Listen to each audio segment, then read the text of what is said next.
next question is like, what leadership traits do you feel are the most important when you're leading a clean tech business? You touched on that. Do you want to elaborate a little bit more on that?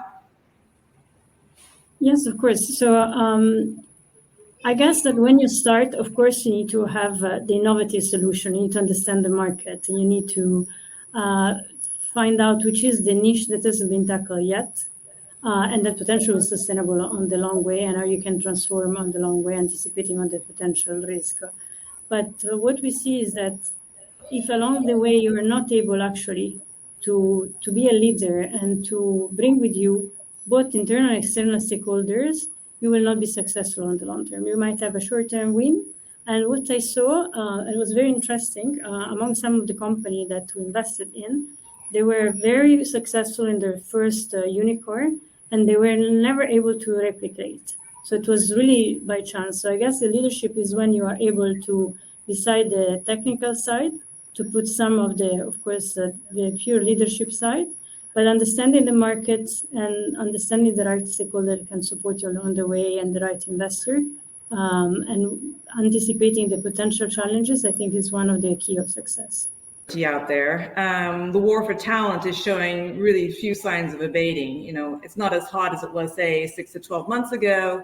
And obviously considering, as we mentioned, sort of the recent bank failures and all the associated layoffs, which feature strongly, there's still a considerable demand for experienced leaders across wide sectors of the industry. And how do you see this part of your business at the moment?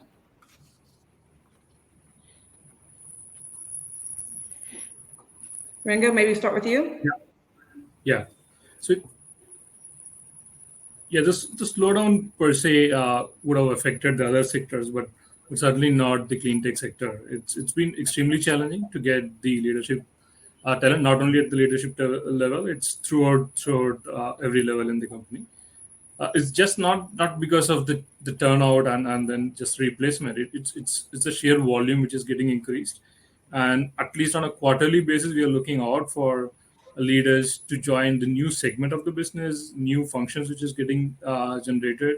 So the requirement has been growing ever, and the talent pool has been pretty small. It's been last decade or so is the clean tech which has picked up in this region, and it's extremely difficult to get the right talent.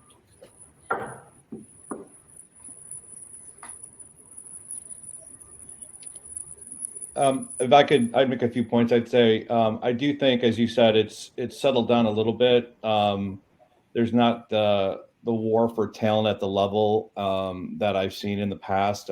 For example, just a year or 2 years ago. I think that's both can be positive, but also challenging for clean tech. What you see, I think, is a lot more people want to be part of a mission and have a purpose, and I think that's driving more people to seriously consider clean tech and moving from more traditional tech roles and companies into clean tech. On the other hand, that's somewhat negated by the fact that there's a lot of uncertainty and concern about the macroeconomic environment, what's happening overall in the marketplace. And so that makes people a little bit less willing to take chances and, want to stay with something safe. So I think, net clean tech is probably a little bit better positioned. I think that it's not super competitive like it's been.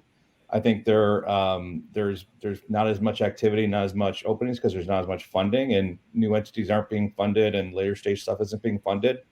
So it is getting better, and I think clean tech has a little bit of an advantage out there that people should be able to try to capitalize on. Super encouraging. James, what are you seeing? Yeah, look, from our side, getting the right people is absolutely key. That's always been the case in asset management. Getting the right people in your portfolio companies, in particular, the right leaders. I think what Jeff said is true. There's a lot of people wanting to do some good. They see clean tech as an opportunity to be in a exciting, growing, doing good industry. And so we see a lot of people approaching us. It's really trying to find the right personalities for those businesses to work together. As I mentioned, in our ecosystem, supply chain, building in these early stage businesses, we find we really need our portfolio companies working intrinsically closely together every day towards a common goal, and finding personalities that get on with each other, that share that vision, is the bit that takes time. But you've got to invest in it. You've got to do the hard yards to get the right people, because if you get the wrong people, that sets you back even further. So I was reading something about, I think it was Ken Griffiths at Citadel saying, as a CEO and CIO, he spends 65% of his time on finding the right people from a trading perspective. We're the same. We've hired a people person. We're a small asset management business, but we see getting the right people, the right expertise. How do we do that in partnership with recruitment firms? How do we do that in partnership with portfolio companies?